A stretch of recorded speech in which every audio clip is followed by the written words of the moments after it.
Jasmine Wright is an artist, not famous, but incredibly talented. Her world is a spacious, perpetually cluttered studio in an industrial area filled with the scent of oil paints, turpentine, and her signature ginger tea. Her ancestors are from Haiti, and her paintings, even her commissioned portraits, always reflect the vibrant, life-affirming colors inherited from those distant islands. She paints to understand the world and leave her mark on it. Her life is a struggle for rent, endless sketches, and a quiet, hard-won solitude. He's Kim Jong-ko, nicknamed Tiger, the boss. Not just any mafioso, but the head of one of Korea's most disciplined and brutal clans. His world is a sterile, clean penthouse with floor-to-ceiling windows, filled with the scent of aged whiskey, leather, and cold steel. He's a model of control and unemotionality, having inherited his father's business and built it into an unshakable empire. His life is one of impeccable suits, lightning-fast decisions, and absolute total solitude at the very top. Two completely different worlds, separated not only by their origins, but by their very essence. They were destined to pass each other like ships in pitch darkness, but one incident on the street caused their worlds to collide. Jasmine Wright stands in front of a large canvas, completely immersed in her work. The studio smells of oil paints, turpentine, and the sweet aroma of ginger tea sitting on a stool. Brushes, tubes, and sketches are scattered everywhere. She feels at home in this creative chaos. Suddenly, a loud crash breaks the silence.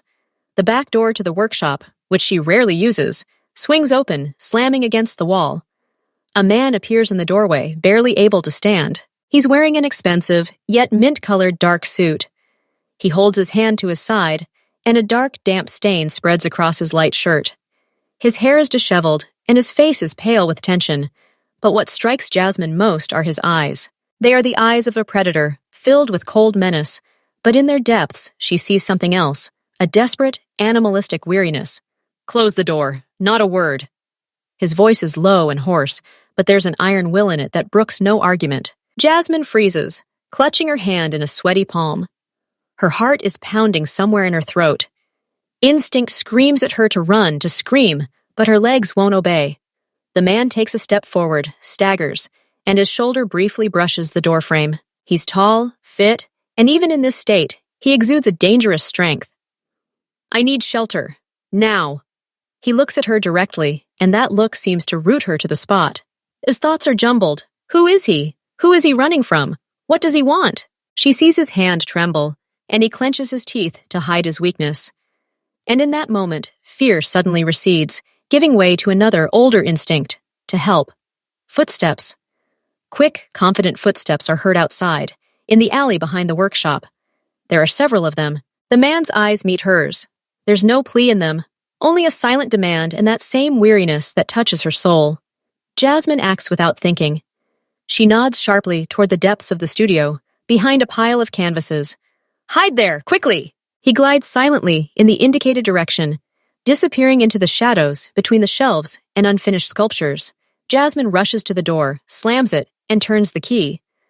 Her heart pounds wildly. She looks around. Dark drops remain on the floor by the threshold. She grabs the rag she uses for wiping up paint and quickly wipes the floor. The stains are only smeared, but now they can be mistaken for spilled paint. Then she returns to the easel. Her hands are shaking. She picks up the palette, takes a deep breath, and tries to focus on the canvas. She's painting a portrait of an elderly woman, but now the colors seem alien and lifeless. Outside, the footsteps fade. A ringing silence descends. Jasmine hears only her own breathing and the ringing in her ears. She doesn't dare turn her head in the direction where the stranger is hiding. Every cell in her body tenses. Minutes pass. They seem like an eternity. A quiet movement behind her makes her start. She turns around slowly. He emerges from his hiding place. He's still pale, but he stands up straight. His gaze glides over the locked door, over the carefully polished floor, and then stops on her. "I think they're gone," he says quietly. "I need to go." He approaches the door, puts his ear to it, and listens. He nods. "Thank you," he says again. There is no warmth in his voice, only a statement of fact. "You are an artist." He looks at the canvas. It's not a question. She just nods. "They might come back. Be careful." he says, and quietly steps out into the night, closing the door behind him. Jasmine stands motionless, trying to comprehend what just happened. She almost believes this is the end. She breathes deeply, trying to calm herself. She is alone again, in her world where it smells of paint. And then a new sound comes. Not footsteps, but the muffled screech of brakes, right at the entrance to the workshop. Then the slam of car doors. Voices. Low, indistinct. And again, a quiet but desperate knock on the back door. Her heart skips a beat. She runs over and opens the door. He's standing there again. His face is distorted with rage and pain. All exits are blocked. His voice is hoarse. I have nowhere to go. An icy terror grips Jasmine. They're here, and he's here again, even greater than before. She rushes to the back door, checks the lock. She turns, looking for an exit that isn't there. Her gaze falls on a pile of canvases. They'll check there first. And find it. Her thoughts race at breakneck speed. She can't give him away. She can't. Her instinct for self-preservation screams at her. She needs to change the situation, do something unobvious, turn the threat into something ordinary. She breaks through the pile of canvases to where he's crouched, pressed against the wall. His eyes are narrowed, his body tensy like an animal about to spring. He's heard everything. You need to go out, she whispers, holding out her hand to him. Now. He looks at her hand with a silent question, full of distrust. Trust me! There was desperation in her voice, overpowering the fear. He slowly straightens up, taking her hand. She pulls him toward the center of the room, to an old wooden chair littered with rags. Sit down. Here. She sweeps the rags onto the floor. He sits up, his expression one of utter bewilderment and wariness. Jasmine grabs a clean palette from the nearest table and thrusts it into his good hand. Then she picks up a tube of paint and, with a flourish, squeezes several colors onto the palette. Ochre, umber, and white. Hold it, like this. Don't move. She grabs a charcoal pencil and a blank sheet of paper pinned to the tablet. Her fingers tremble, but she forces them to close around the pencil. She begins to draw, quickly, feverishly, drawing broad sweeping lines across the paper. She doesn't see his face. She sees only the shapes, the shadows, the angle of his head. She draws like never before, pouring all her panic into every stroke. And then the front door bursts open with a bang. 3 people enter the studio. They are dressed in dark, simple clothes. Their faces are stony. The first, who walks ahead, scans the room with a quick, professional glance. His eyes rest on them, on her, standing at the easel, and on him, sitting on a chair with a palette in his hands. Jasmine doesn't let them speak. She looks up from her drawing and turns to face them. Anger, not entirely feigned, but rather born of adrenaline and fear, pulses through her. What is this? Her voice is loud, sharp, cutting through the silence. Can't you see? I'm working! You scared the model at the most crucial moment. She takes a step toward the uninvited guests, waving a tablet with a drawing on it. Her eyes are ablaze, and she is all indignation and creative rage. The men hesitate, their gazes shifting from her to him. He sits perfectly still, his face a mask of calm. Only his eyes, cold and attentive, follow every movement in the room. He holds the palette with an unnatural yet convincing grace. The drops on his shirt could now be mistaken for paint. We're looking for one person, says the presenter, but his confidence is already shaken. Well, he's not here, Jasmine interrupts, gesturing towards the door. It's just me and my model. We're having a difficult session. Please leave. You're ruining my concentration. She turns back to the easel, demonstratively showing her back, as if they were no longer worthy of attention. There's such genuine fury in her gesture, such conviction, that it works. She hears one of them quietly say something to the other. Then footsteps. The door closes. She doesn't move, listening. The car starts and drives away. Only then do her legs give way. She grabs the edge of the table to keep from falling. Her breath catches, and a violent tremor runs through her body. He slowly gets up from his chair, places the palette on the table, walks over to her. You, he trails off, as if choosing his words. You were magnificent. There's no familiar steel in his voice. There's something new, respect, and amazement. Jasmine can't speak. She just shakes her head, still trying to catch her breath. She just did it. She tricked the armed men, and it worked. He stands next to her, and she feels his presence, heavy and real. The danger has passed, but he is still here, and she understands that her life has just changed forever. The adrenaline begins to fade, replaced by an icy, all-pervading fatigue. Jasmine sinks onto a stool, her hands still shaking. She stares at the charcoal sketch she made in panic. The lines are sharp, nervous, but his silhouette, his restrained posture, are discernible in them. Her fear is captured in these strokes. He walks around the studio, his steps slow and measured. He looks collected and in control again. His arm is still pressed to his side, but now he seems to ignore the pain. He approaches her works hanging on the walls and studies them silently. His gaze lingers on one, a vibrant, almost frantic landscape, reminiscent of distant tropical islands. "Your island?" he asks quietly. Jasmine looks at him, surprised. "My ancestors. Haiti. I've never been there." He nods, as if this fact explains something to him. Then he turns back to her. He stops at a respectful distance, giving her space. "My name is Kim Jong-ho," he says, that formal iron note returning to his voice. "But those who know me call me Tiger." Jasmine nods silently. The name means nothing to her, but the nickname seems appropriate. It speaks of danger, strength, and loneliness. "You risked yourself," he continues. "Twice. You showed ingenuity and courage. Such things do not go unnoticed." He takes a thin, dark leather wallet from his inside jacket pocket. He takes out not a business card, but a plain white sheet of paper. It has only one phone number printed on it. "I'm not used to being in debt," he says, handing her the piece of paper. "It goes against everything I've been taught. But today, I'm indebted to you." To Jasmine Wright. She looks at the piece of paper, then at him. She doesn't want to take it. To take this piece of paper would be to acknowledge the connection. It would be to leave the door to her life ajar for this person, for this world. "I don't need anything," she says quietly. "It's not a question of desire." His tone leaves no room for argument. "It's a question of rules, my duty. If you need anything, any help, any problem, you call this number.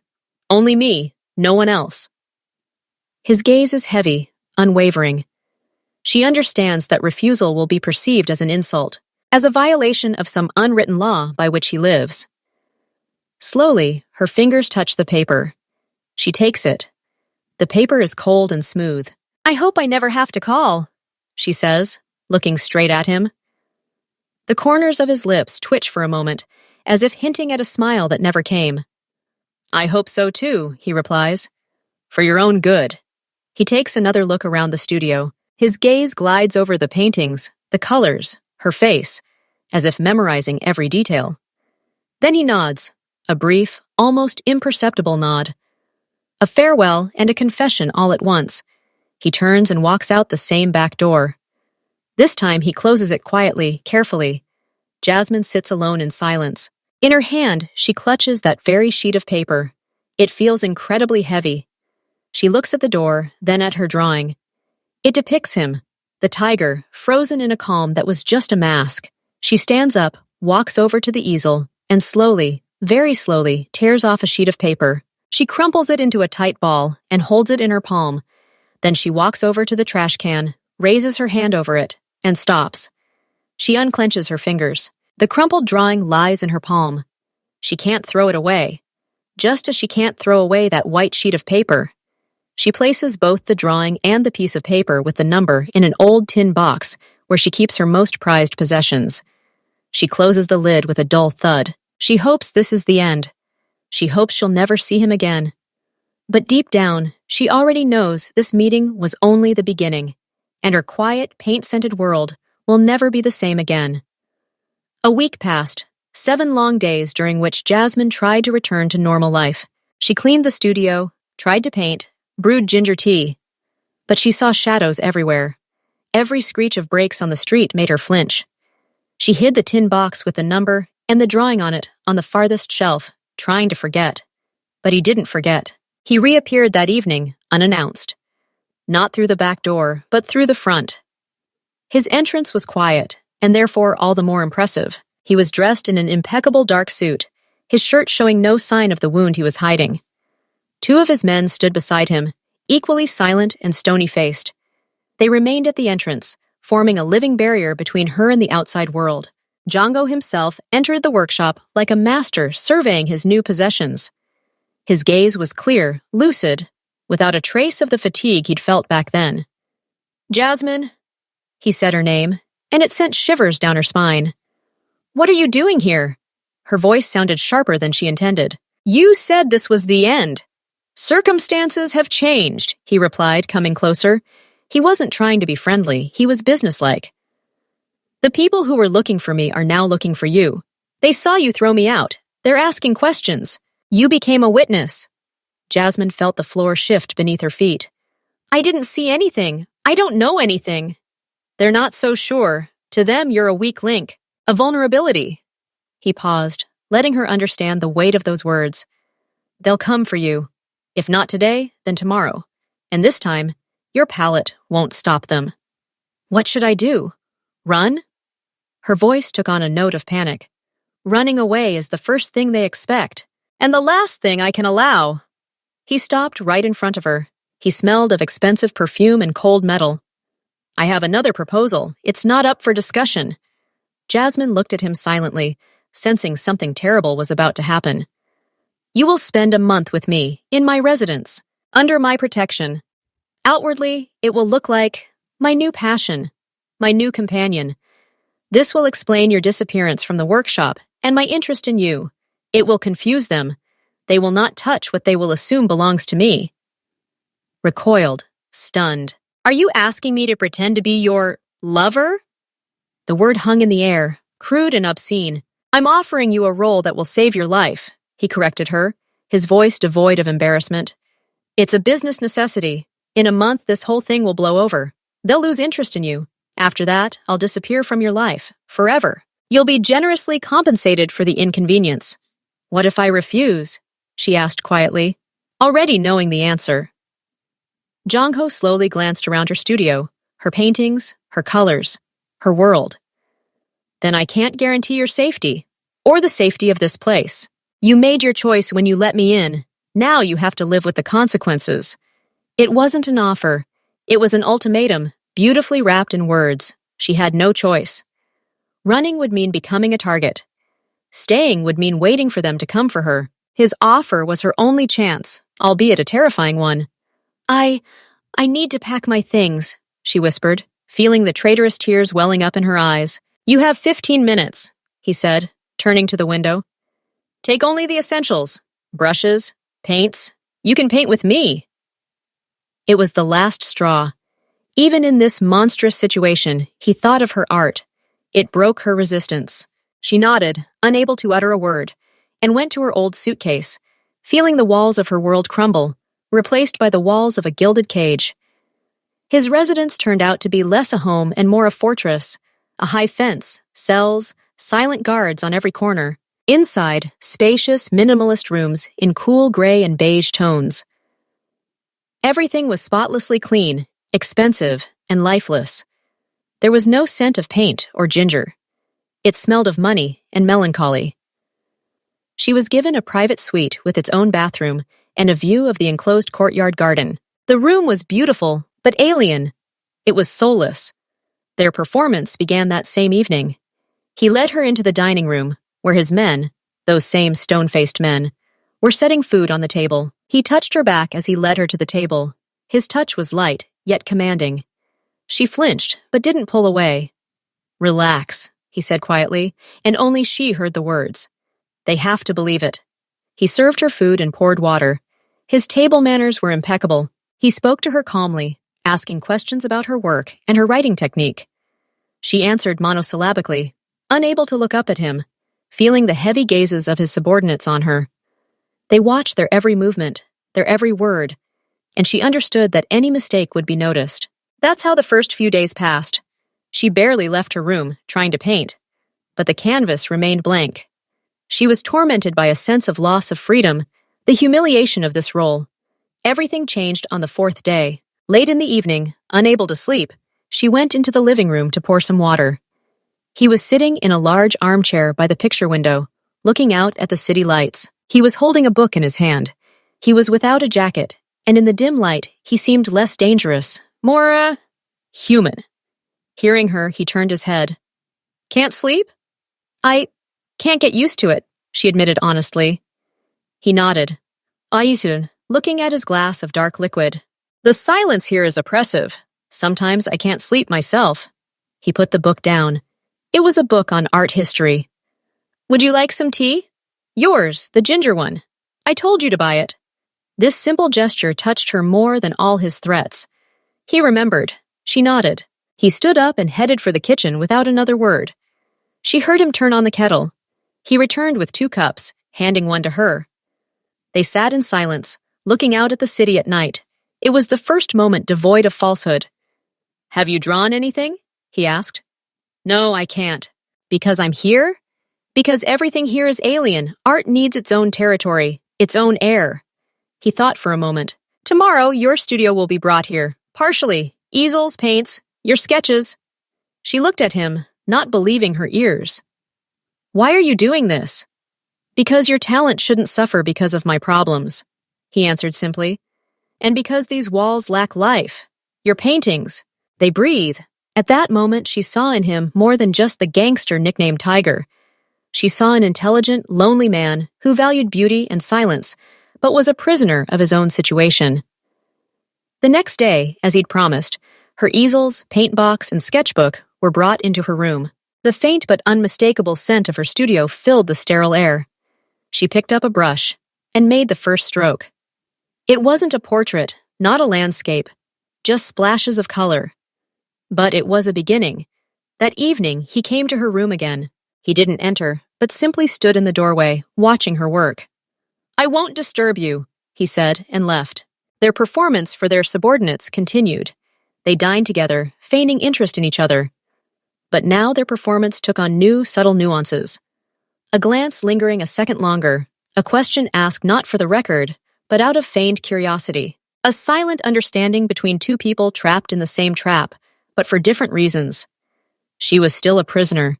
He was still her jailer. But somewhere deep within that golden cage, a strange, fragile bond began to grow, built on silence, art, and the knowledge that beneath the boss's mask lurked a man just as lonely, staring out at the lights of the big city.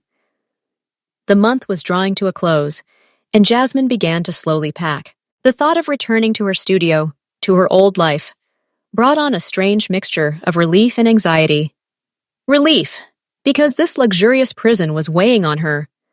Anxiety, because she had become accustomed to a certain rhythm, to Jongho's strange but steady presence in her life. One evening, he entered her room without knocking, as he often did.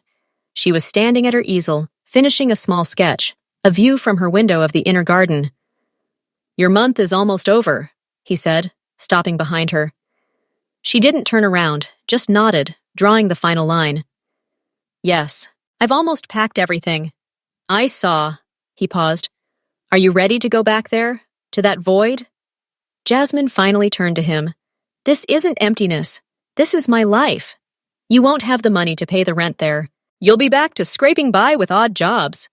He said this not with malice, but as a statement of fact. Your talent is worth more. What are you proposing? Extend our deal? Her voice was bitter. No, I'm offering a new one. An honest one. He took a step forward, his gaze serious and businesslike. Become my personal artist. Jasmine looked at him, not understanding. You're... what? I'm paying a lot. Crazy a lot by your standards. You will document my life, my encounters, my people, my possessions. You will draw everything you see, the way you see it. Stunned, she sank onto a stool. You want me to keep an artistic diary of your activities? I want someone with your gaze to capture my world. Not photographs, not reports, but feelings, colors. He gestured around her room, her paintings. You see more than just what's in front of your eyes. You see the essence. I'm interested in what essence you see in my world. It was shocking. On the one hand, it sounded like a continuation of captivity, just in a different flavor. On the other, he offered her access to a world she'd only known about from the news. A world of power, money, secrets. As an artist, she couldn't help but be drawn to it, It was a challenge, unprecedented and dangerous. "Why me?" she asked quietly. "Because you're not afraid of me. Because you're the only person in recent years who's looked at me and seen more than just tiger. And because your paintings—" He hesitated, searching for the right word, a rare occurrence for him. "Are truthful." He wasn't just offering her money. He was offering recognition of her talent in its twisted form. And a chance. A chance to see the underbelly of a life she knew nothing about. She looked up at him, her gaze direct and firm. "I agree, but on one condition. Speak. I'm not responsible for any crimes. I won't be a witness. I won't draw anything illegal. If your job involves anything like that, I'm leaving. Immediately. No discussion." He studied her face for several long seconds. There was something in his eyes, not anger, but rather respect for her courage. "Accepted," he finally said. "You will attend only legitimate meetings. Business negotiations. You will draw portraits of my associates. Types of my property. You are an artist, not a witness." Something vaguely resembling a smile appeared on his lips. "So we have a deal?" She took a deep breath, feeling her heart pounding. Was she selling her soul, or was she buying her freedom and the opportunity to create like never before? "Deal." The next day, she received the contract. The amount of the fee made her eyes widen. It was enough money to last her for years of comfortable living. She signed it with a trembling hand. Her first day began with a business meeting in his office. Two of his subordinates, the same ones who had been standing by the door of her workshop, sat across from him. They discussed imports, logistics, and figures. Everything sounded dry and legal. Jasmine sat in the corner with her tablet. At first, she felt awkward. They were talking about containers and routes, and she was trying to capture their bowed heads, their rigid profiles, the way the lamplight fell on the table, leaving their faces half in shadow. She wasn't capturing a negotiating scene, but an atmosphere of intense concentration. One of the men, the older one named Mr. Kim, occasionally glanced at her warily. But Jongho acted as if her presence was a given. He ignored her, completely immersed in the discussion. When the meeting ended and the men left, Jongho approached her. "Show me." She handed him the tablet. On it was a quick but expressive sketch. It wasn't photographically accurate. She captured Mr. Kim's sternness, his partner's youthful focus, and the detached power of Jongho himself, sitting at the head of the table like a captain on the bridge of a ship. He stared at the drawing for a long time. "Interesting," he finally said. "You didn't draw a deal. You drew power." That evening, he paid her his first advance. The money arrived in her account, and she stared at the figures with a feeling close to panic. She had just received a fee for sketching a meeting of people who, she was almost certain, were not ordinary businessmen. She had crossed the line, but on the other side, a whole new world awaited her, ready to become her canvas. From that day on, Jasmine's life changed dramatically. She was no longer a prisoner. She was an employee with unprecedented access. She accompanied Jongho to business dinners at expensive restaurants, sat in the corner, and sketched his associates. She visited his legitimate businesses, a designer boutique, a coffee shop chain, a business center under construction. She sketched portraits of his subordinates, from stern security guards to young, ambitious managers. But the most powerful paintings were those she created without commission, those that were born when she was alone with him at his residence. One night, passing his office, she saw him at his desk. He sat hunched over papers, his shoulders hunched with fatigue. His face, usually a mask of absolute control, was relaxed and tired. The lamp on the desk cast a soft glow, highlighting only his figure and the pile of documents. She returned to her room, grabbed a canvas and paints, and began working. She wasn't painting a mafia boss, she was painting a man. Tired, lonely, carrying a burden on his shoulders, invisible to the naked eye. She painted him by the living room window, looking out at the city at night. His back, the back of his head, his shoulders, defenseless in their reverie. The city light beyond the glass was blurry and bright, and his figure was dark and motionless. She hadn't planned to show him this. These were her personal observations, her secret glimpse into the man she'd begun to see behind the mask. But one day, he entered her room unannounced, as he often did, and saw the unfinished portrait. He paused on the threshold, examining it silently. Jasmine froze, expecting his wrath. After all, she had dared to expose his weakness, his humanity. He came closer, his eyes fixed on the canvas. "Is it me?" he asked quietly. "Yes," she whispered, preparing for the worst. "I don't look like that," he said, but there was no indignation in his voice. There was curiosity. "This is how I see you, sometimes." He stood before the painting for a long time, studying every detail.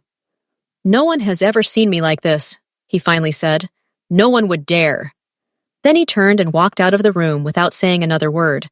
Jasmine thought she'd made a mistake, but the next day, he acted as usual. Something, however, had changed. The way he looked at her had acquired a new depth. And as if, with her ability to see the real him, she had become a kind of mirror, one he was afraid to look into, yet was forced to. These paintings, these unofficial portraits, forced him to look at himself anew. He ran his finger across the canvas where his tired eyes were depicted, and something akin to understanding appeared in his own gaze. An awareness of the price he paid for his power. An even more surprising change occurred in his subordinates. At first, they viewed her with suspicion, but seeing that their boss not only tolerated her presence, but clearly valued her work, their attitude began to change. Mr. Kim, that stern subordinate, stopped her in the hallway one day. "Miss Wright." He nodded at her with unexpected respect. "The boss showed me the portrait you drew. You got the point." He was referring to his portrait, where Jasmine depicted him not just as a brute, but as a devoted, experienced soldier in whose eyes one could see not only toughness, but also a tired devotion. They began to treat her not as a lover or a hostage, or even as an employee. Her presence, her art, became something of a talisman. Her paintings hung in Jongho's office, and people who came to meetings saw them. They saw themselves and their boss in a new, unusual light. Not as criminals, but as people with their own history, their own destiny.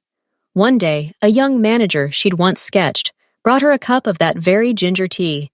"I heard you like it," he said sheepishly. It was a small gesture, but it spoke volumes. She became part of the ecosystem, a member of the family, a fragile but significant cog in the machinery of this strange, dangerous world. One evening, looking at her latest painting, a portrait of Jongho overlooking the city, she realized she no longer wanted to leave.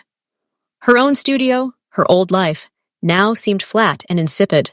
Here, in the eye of the storm, she found not only inspiration, but also something that reminded her of family. Distorted, dangerous, but family nonetheless.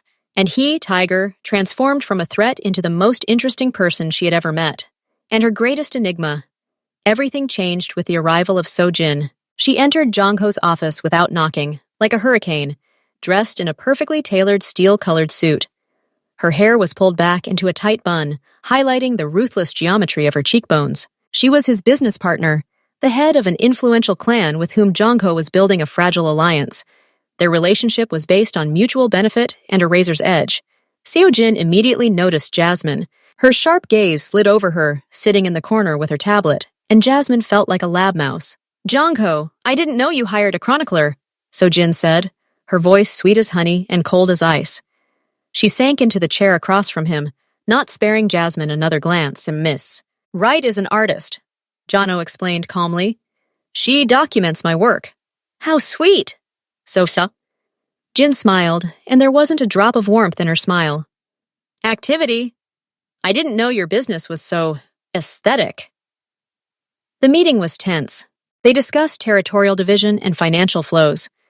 Seo-jin spoke harshly, assertively, constantly testing boundaries. Jongho retorted with cold confidence. Jasmine tried to concentrate on her sketches, but she felt Seo-jin's gaze on her, as if she were trying to figure her out, to understand her true role. When the meeting ended and So-jin left, a heavy silence fell over the office. "It's intense," Jasmine noted cautiously. "Seo-jin doesn't forgive weaknesses," Jongho snapped, shuffling through papers. "And he doesn't tolerate outsiders." From that day on, So-jin began appearing more frequently, and each time, her attacks on Jasmine became more sophisticated. She didn't shout or threaten. Her weapons were caustic remarks, thrown out as if inadvertently, and disparaging glances. One day at a business dinner, So-jin, sitting next to Jongho, asked loudly, "Tell me, Jongho, does your artist understand anything about what we're talking about?" Or does she just draw pretty pictures? Jasmine blushed, feeling everyone at the table looking at her. Jongho replied evenly, but his fingers tightened slightly on his glass. Oh, I'm sure. Sojin smiled. It must be so fascinating, watching grown-up conversations like a schoolgirl on a field trip. She openly called her a bohemian mouse, a girl with colors, emphasizing her alienation from their world in every way. She asked Jasmine tricky questions about business, knowing she wouldn't be able to answer, and then shook her head in feigned sympathy. It's okay, my dear, she said. You're here for beauty, not for brains. Jongho cut off her outbursts, but he couldn't control her every word. The atmosphere grew tense. Jongho's subordinates, already accustomed to Jasmine and respectful, now sensed the tension. They saw Seo-jin trying to push the artist out and understood that this was a challenge not only to her but to Jongho himself. Jasmine tried to ignore it. She immersed herself in her work, drawing with renewed vigor. But the constant humiliation and venomous glances were taking their toll. She began to feel like an outsider again, an uninvited guest. Her hard-won confidence began to melt under the onslaught of Seo-jin's cold, calculating hostility. One evening, as Jasmine was leaving the residence for some fresh air, a car pulled up. She rolled down the window, and inside she saw Seo-jin. Sit down, she said without preamble. Let's have a woman-to-woman talk. Jasmine hesitated. Seo-jin asked softly, a wicked glint playing in her eyes. No, Jasmine answered, and got into the car. They rode in tense silence. So, Jin finally said, not looking at her, you're a temporary distraction, a pretty toy. But his world is cruel. Only people like me survive there, and people like you break. I'm not a toy, Jasmine said quietly but firmly. Oh yes, you're an artist, so Jin chuckled. You see the essence. Well, take a good look. His essence is power, and you're in the way. You're a weakness his enemies can use against him.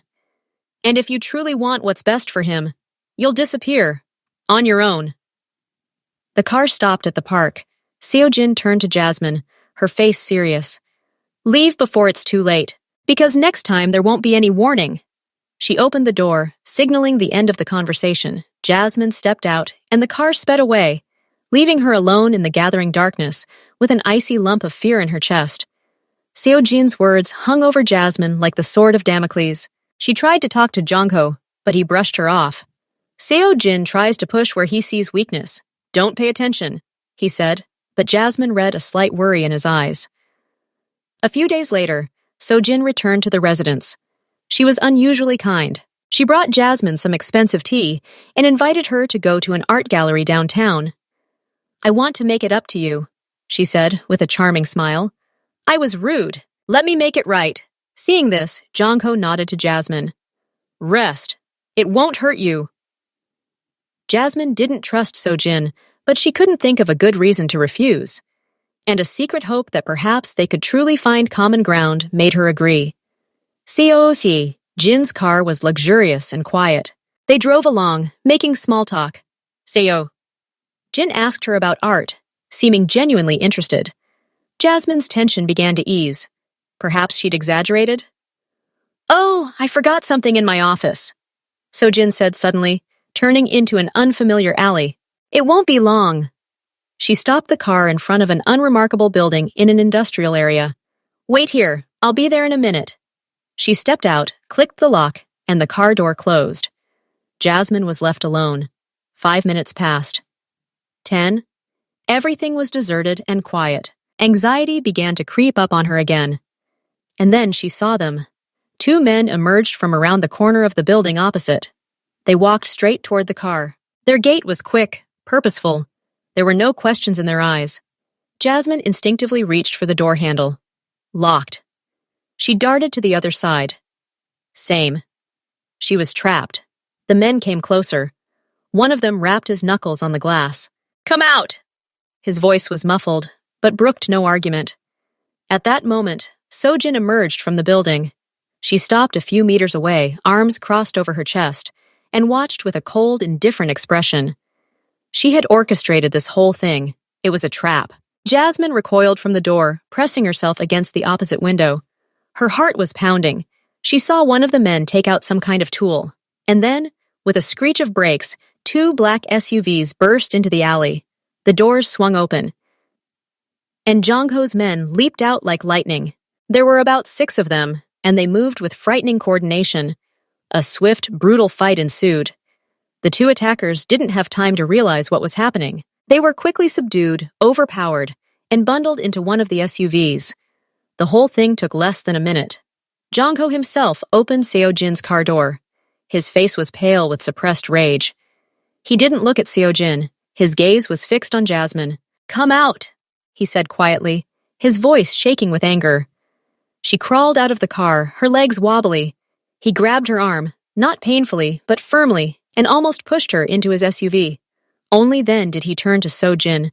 He walked right up to her. He didn't shout. He spoke quietly, but every word was like a honed blade. "You've crossed the line, Seo-jin. You've touched what's mine. If you ever look in her direction again, our alliance will fall apart, and your clan will fall after you. I will destroy everything you've built. Do you understand me?" Seo-jin, all her arrogance vanished, nodded silently. Her eyes were filled with shock and fear. For the first time, she saw his true anger. Jong-ho turned around, got into the car next to a trembling Jasmine, and they drove away. The car was deathly silent. Jasmine looked out the window, but she didn't see the city. She saw the faces of those men. She saw Seo-jin's cold eyes. She saw the fury in Jong-ho's. She understood that she had just been a bargaining chip in their conflict, and that her salvation had been purchased at the cost of a display of absolute ruthless force. He brought her to the residence and showed her to her room. "Rest. No one will dare touch you again." He turned to leave. "Jong-ho," she called quietly. He stopped.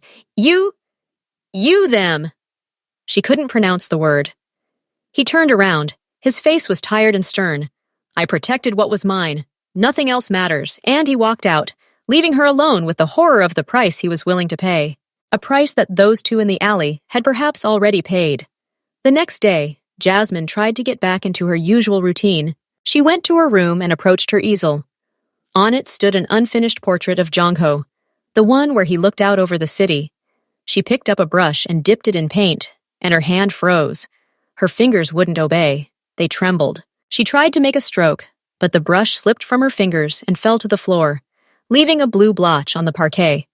She raised her brush and gripped it with all her might, but her hand felt numb. There was a vacuum inside. That quiet room where images were born, where colors and lines formed into pictures, was empty, filled with only one thing, the white, piercing horror of that alley. The cold metal of Seo-jin's gaze, the dull blows of the fight, and the quiet, poisonous voice of fear that whispered, "Did you see? Now you know. You're a part of this." She couldn't draw. The days merged into a single gray blur. She sat in her room and stared at the blank canvases. They seemed vast, terrifying white abysses to her. She picked up charcoal and tried to draw simple lines, but they came out crooked, jagged, and full of despair. She tried to paint something else, flowers in the garden, the view from the window. But her gaze kept returning to the dark corners, to the shadows that now seemed threatening. The paints on the palette mixed into dirty, lifeless tones. Jong-ho noticed it almost immediately. At first, he didn't show it, thinking she needed time. But a week passed, then another. Her room, always an oasis of creative chaos, was now spotlessly clean. The canvases stood untouched. He came to see her one evening. She was sitting on the windowsill, hugging her knees, looking out into the garden. "You're not working," he stated. "No. Why?" She slowly turned her head towards him. In her eyes, he saw not the determination or fear he knew, but emptiness. A blank, bottomless emptiness. "I can't. All I see, all I feel, is horror. And horror cannot be turned into art. It can only destroy it." He came closer. For the first time, he looked unsure of himself. "You won't be touched again. I gave my word." "That's not the point!" Her voice rang out with unexpected force, almost hysterical. "The point is, I understood. I understood the smell of real fear. I saw what real cruelty looks like. And I understood that your world, your power, they're built on this. And by painting it, I became a part of it. I became an accomplice." She fell silent, breathing heavily. I can't look at you anymore and see just a person. I see the one who ordered those people. I see the one who could do such a thing. And I can't draw it. I don't want to see it. He stood before her, and for the first time in their entire acquaintance, something that could be called guilt appeared on his face. Not remorse, no. But the understanding that he, without meaning to, had broken something fragile and important. He had destroyed her gift, her way of seeing the world that he so treasured. He reached out to touch her shoulder, but she recoiled as if from the touch of hot metal. Jasmine! He didn't know what to say. All his words seemed empty. Please go away, she whispered, turning back to the window. Just go away! He obeyed. He left her room, and for the first time, he felt not like the master of the situation, but like the loser. He had saved her life, but he had destroyed her art. And this realization was more bitter than any bullet, any threat from enemies. He looked at the empty canvases in her room and saw in them a silent reproach, a reflection of the emptiness he himself had brought into her life. The silence in the residence became thick, heavy, like lead. Jasmine turned into a ghost. She moved silently through the rooms, her eyes empty, her arms hanging helplessly at her sides.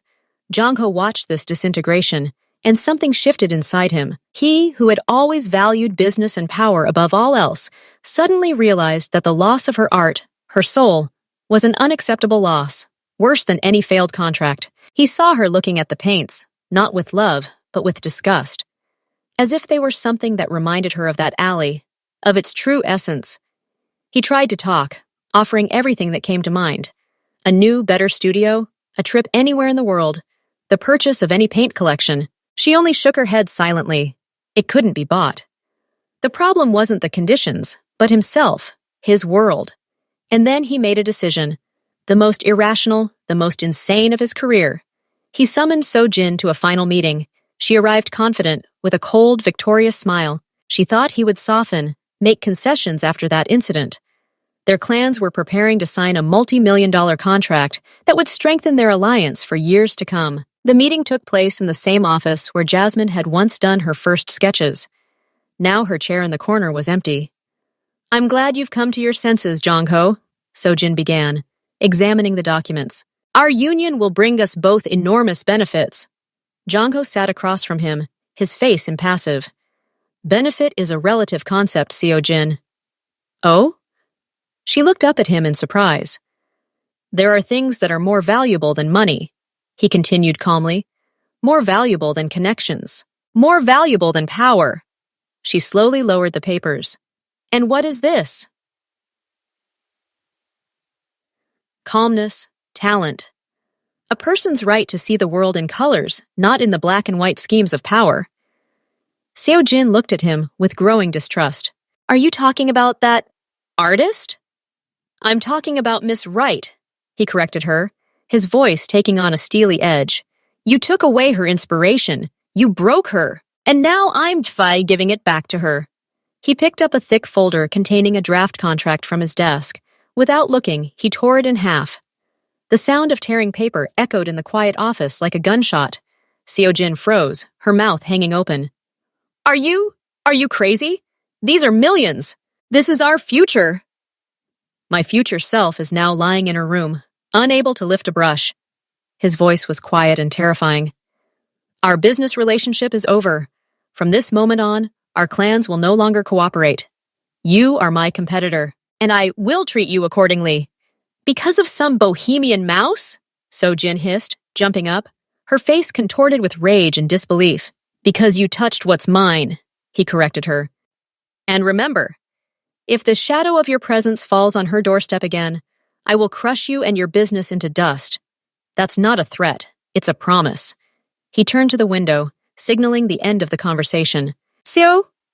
Jin stood there for a few more seconds, shaking with rage, then turned abruptly and ran out of the office. The news of the deal's collapse spread like wildfire through his organization. People whispered in disbelief. Mr. Kim, always reserved, allowed himself to raise an eyebrow. Jong-ho had just burned one of the most lucrative bridges of his career. And all because of a woman who wasn't even his official partner. Jong-ho didn't bother explaining anything. He went up to her room. She was sitting in the same place, by the window. It's over, he said, stopping behind her. Seo Jin is gone. No more dealings, no more contacts. She'll never approach you again. Jasmine turned slowly. He saw bewilderment in her eyes, not gratitude. Why? This deal was so important to you. Some things turned out to be more important, he answered simply. He didn't expect an immediate miracle. But the next morning, as he passed her room, he caught a scent. The pungent, familiar smell of turpentine. He peered inside. Jasmine stood in front of the easel. She clutched a tube of paint.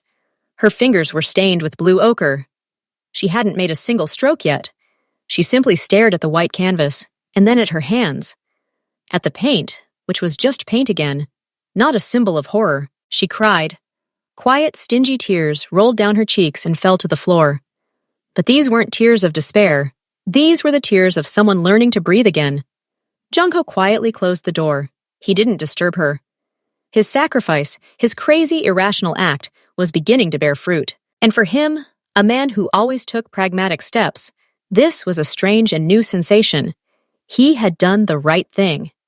Not the right thing, not the strategically correct one. Simply the right thing. Inspiration returned to Jasmine, not like a gentle wave, but like a hurricane.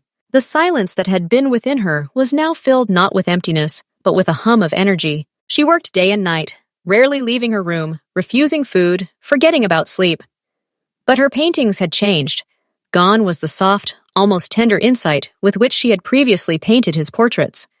Her brushstrokes became sharper, bolder, almost crude. The colors were more clashing, with bright splashes juxtaposed with muted, dark tones. She painted that very alley, not as a place of fear, but as a place of power. The shadows in her paintings weren't frightening, but rather potent. She painted Jongho's face after that fight, not tired and humane, but petrified with rage. Yet this rage, in her painting, didn't look terrifying, but justified. She processed her fear, filtered it through the prism of art, and transformed it into something else, into power. Jongho felt a slight dizziness.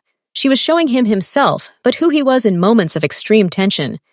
And in her interpretation, this didn't look like cruelty, but like an act of absolute will. His people, seeing these paintings, began to look at him with even greater, almost religious awe. Jasmine hadn't simply returned.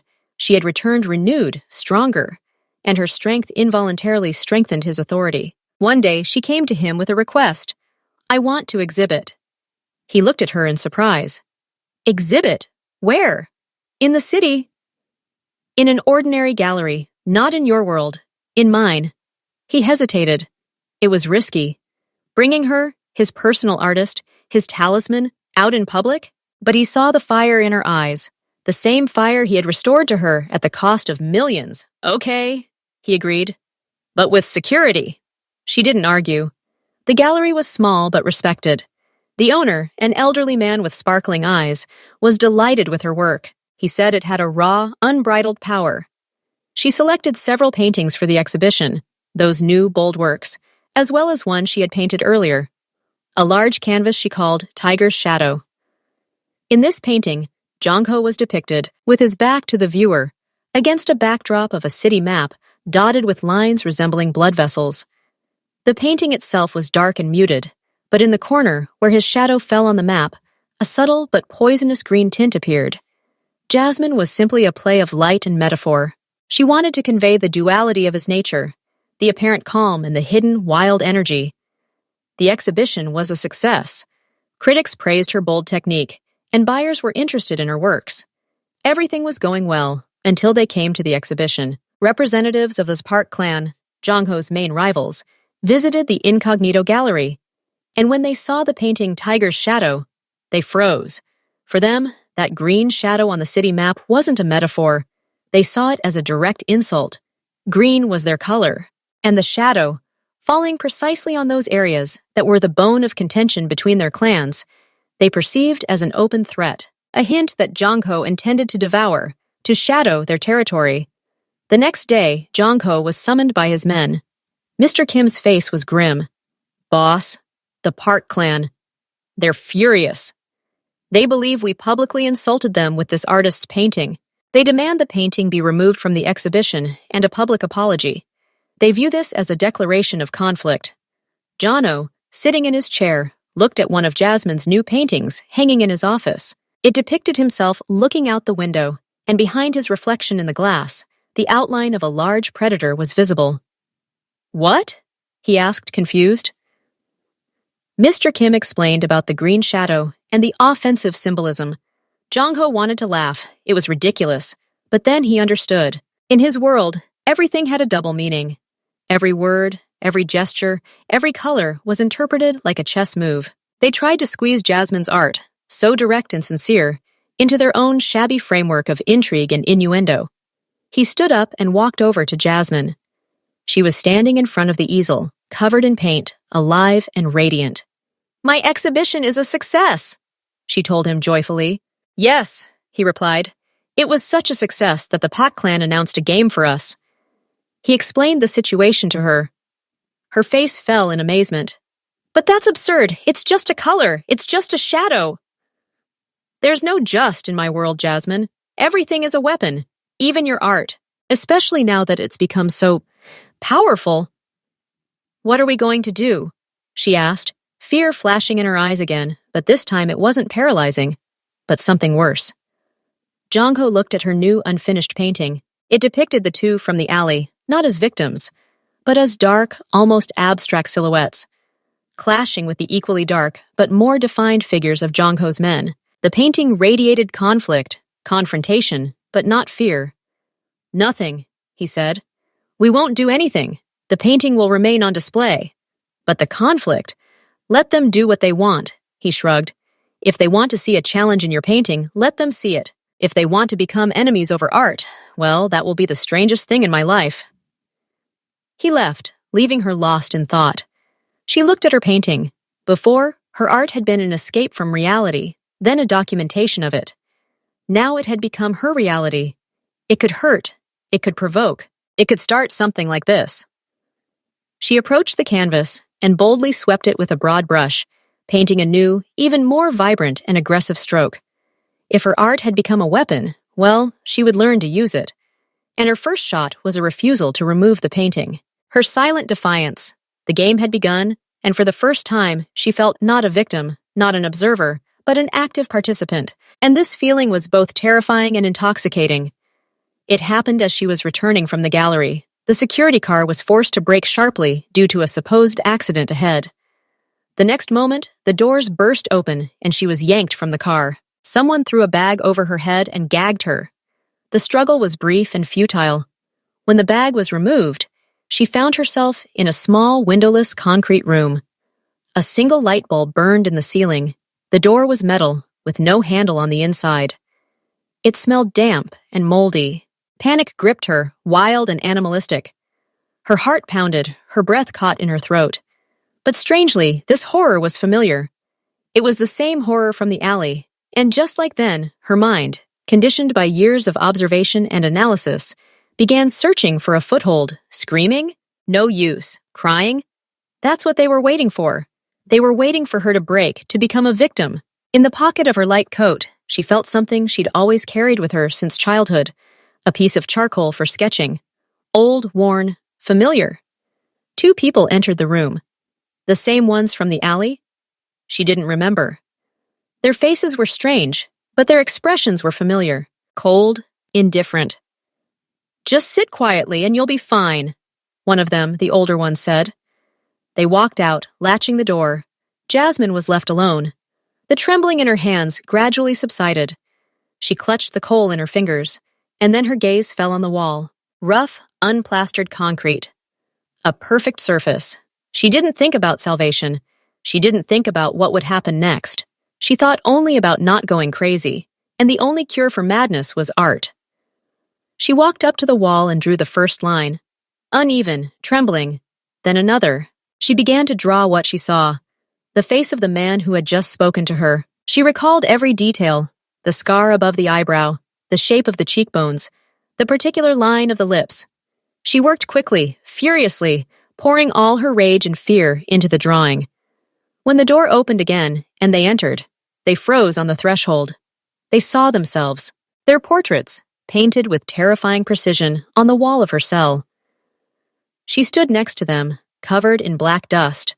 her eyes glowing, looking at them with cold, silent assessment. "What is this? What are you doing?" one of them growled. "I'll keep that in mind," Jasmine replied quietly. Her voice was even, without a tremor. "Just in case." She turned to the other wall and began sketching the next man. She captured the tattoo on his neck, an intricate design that could have been an identification mark. She drew details, the buckle on his belt, a scratch on his watch. Her calm was frightening. It was unnatural. They expected tears, pleas, hysteria. Instead, they received a silent chronicler who documented their appearance with chilling precision. She transformed them from faceless captors into individuals with recognizable features. It robbed them of their power, their anonymity. "Stop it!" one of them shouted, but there was uncertainty in his voice. Jasmine ignored him. She continued drawing. She sketched the ventilation grate on the ceiling, the broken floor tiles, the unique rust pattern on the door. She was turning her prison into a map, into evidence. They took the coal from her. She found a nail on the floor and continued scratching out images.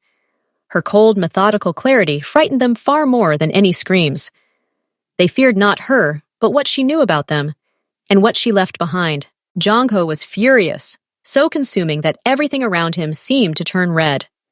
They dared to touch her, again. This time crossing all boundaries. His men combed the city. There were interrogations, threats. But the Pak clan had covered their tracks well.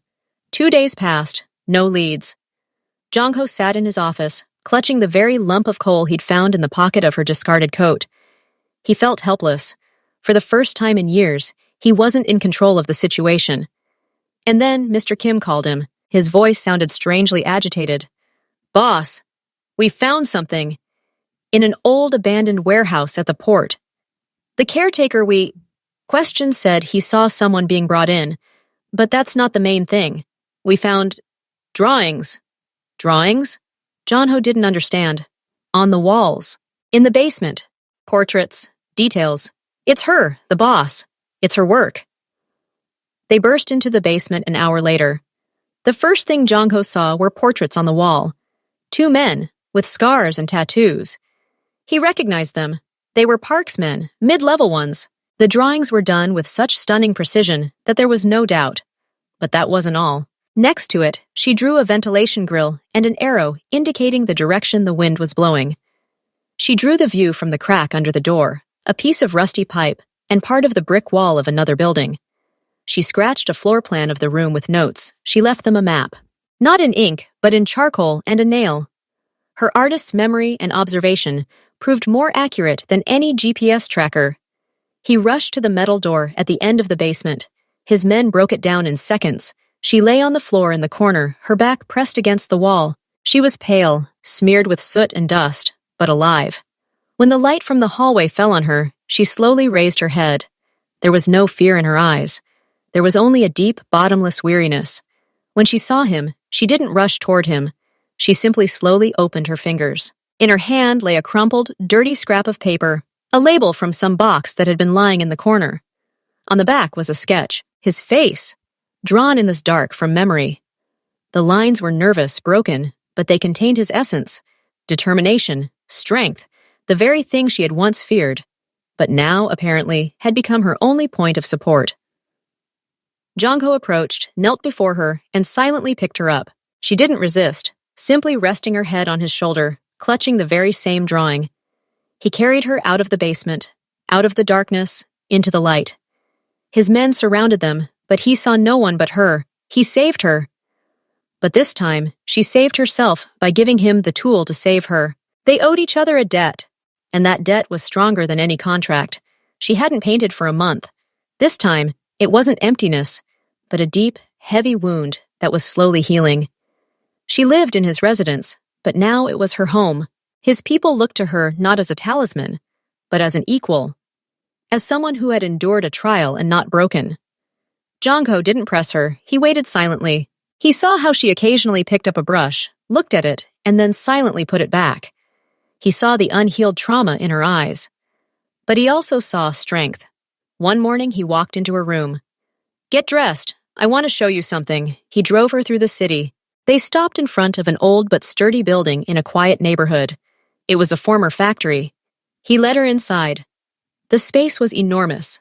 High ceilings, huge floor-to-ceiling windows, through which perfect northern light poured. The floors were wooden, polished. The walls were white brick. Everything was empty and clean. It smelled of wood, paint, and fresh air. "What is this?" Jasmine asked quietly. "This is your new studio," Jong-ho replied. "Only yours. No one will enter here without your permission. No one will dictate what you draw. Draw whatever you want, or don't draw at all. This is your space." She walked slowly through the empty hall, her footsteps echoing. She approached the huge window and looked out onto the street. This wasn't his world behind the high fence. This was an ordinary cityscape, her world. In the center of the room stood a single easel. On it lay a clean, primed canvas. Next to it, on a stool, lay a new palette and a box of paints. Every color. She stood there for a few minutes, simply staring at the canvas. Then she slowly approached. She ran her hand over the rough surface. She picked up the palette and chose a tube. Blue. The color of the sky.